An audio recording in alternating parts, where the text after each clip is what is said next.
আসসালামু আলাইকুম ওয়া রাহমাতুল্লাহ।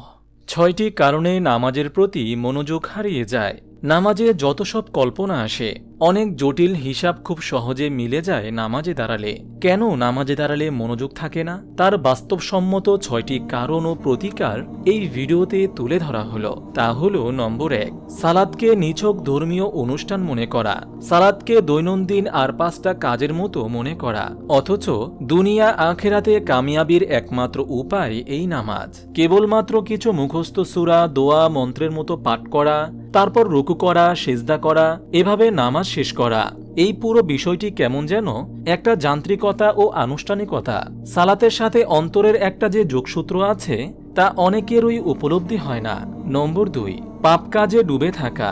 নিয়মিত সালাত আদায় করা সত্ত্বেও অনেক মুসল্লি আছেন যারা প্রকাশ্য ও নিয়মিত পাপে ডুবে থাকেন। মানুষ স্বভাবত যেসব কাজ করে তা তার সব সময় মনে থাকে। নামাজে সিনেমার কোনো অংশ মনে আসাটা অসম্ভব নয়। অনেকে আবার নাটক, সিনেমার মাঝে মাঝে বিরতি বা অ্যাড দেওয়ার সময় খুব তাড়াতাড়ি করে নামাজ সেরে ফেলেন। নম্বর ৩, অর্থ না বোঝা। সালাত যেহেতু পুরোটাই আরবি ভাষায়, তাই এর অর্থ আমরা সহজেই বুঝি না। অর্থ না বোঝার ফলে আমাদের মুখস্থ সূরাগুলো মুখে বলতে থাকি, কিন্তু অলস অন্তর অন্য চিন্তায় ব্যস্ত থাকে। আর যদি বোঝা যেত তাহলে অন্তর সেটা নিয়ে ভাবত। নম্বর ৪, আখিরাতের তুলনায় দুনিয়াকে বেশি মূল্যায়ন করা।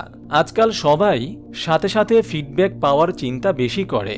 নামাজের ওয়াক্তে অন্য বিষয় নিয়ে ব্যস্ত থাকে নামাজকে ভুলে। বিশেষ করে উপার্জনের ব্যাপারে ইসলামের তোয়াক্কা না করা।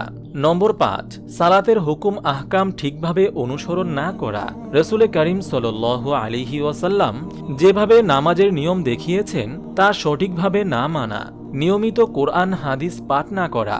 কোরআন হাদিস নিয়মিত পাঠ না করলে শয়তান বান্দাকে অন্যদিকে ধাপিত করে, ফলে নামাজে মনোযোগ থাকে না। নম্বর ৬, শয়তানের ধোঁকা। যেহেতু সালাত সবচেয়ে বড় ইবাদত, তাই এতে শয়তানের ধোঁকাও বেশি। শয়তান তার সর্বোচ্চ শক্তি দিয়ে বান্দার সালাত নষ্টের কাজে নেমে পড়ে। কিছু শয়তানের এ ব্যাপারে কাজ ভাগ করে দেওয়া থাকে। সালাতে এদিক ওদিক তাকানো এটাও শয়তানের প্রভাবের ফল। নামাজে মনোযোগ ধরে রাখার উপায় তা হলো নামাজে একাগ্র থাকা। এটি নামাজের প্রাণ। এমনভাবে নামাজ পড়তে হবে যেন আল্লাহ তাআলা আমাকে দেখছেন। রাসূল সাল্লাল্লাহু আলাইহি ওয়াসাল্লাম বলেন, আল্লাহর ইবাদত করো এমনভাবে যেন তাকে তুমি দেখতে পাচ্ছ বা তিনি তোমাকে দেখছেন। সহিহ বুখারী হাদিস নম্বর ৫০।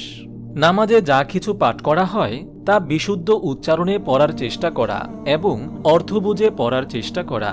নামাজে বিনয় প্রদর্শন করা। নামাজে দাঁড়িয়ে আল্লাহ তাআলাকে ভয় করা।